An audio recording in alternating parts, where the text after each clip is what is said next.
Various definitions have been suggested for the concept of religious trauma. I'll offer my own. Religious trauma involves the lingering ill effects of any type of spiritual abuse, whether physical or emotional. Now, this may sound too broad, but that's exactly the challenge that faces the sufferers of religious trauma, namely, that the abuse can be subtle or overt. It can occur once or over and over. It can be sexual or doctrinal. And the symptoms of religious trauma can be as myriad as the forms the abuse originally took. Because something like religious trauma doesn't show up on an X-ray or MRI, many people struggle with it unwittingly. Often it is diagnosed by accident. You feel a knot in your stomach as you pass by a church. You experience a sense of panic in the presence of a pastor or religious leader. You have a lingering feeling of shame or guilt about who you are deep down, and so on. It doesn't have to be this way.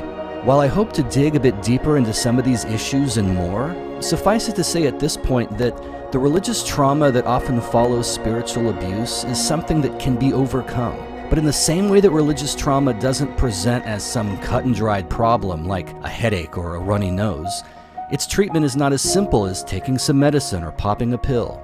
It's a marathon, not a sprint. Just as the abuse likely took time, so does the healing. But as difficult as it is to confront the past, in the long run, it's more difficult not to.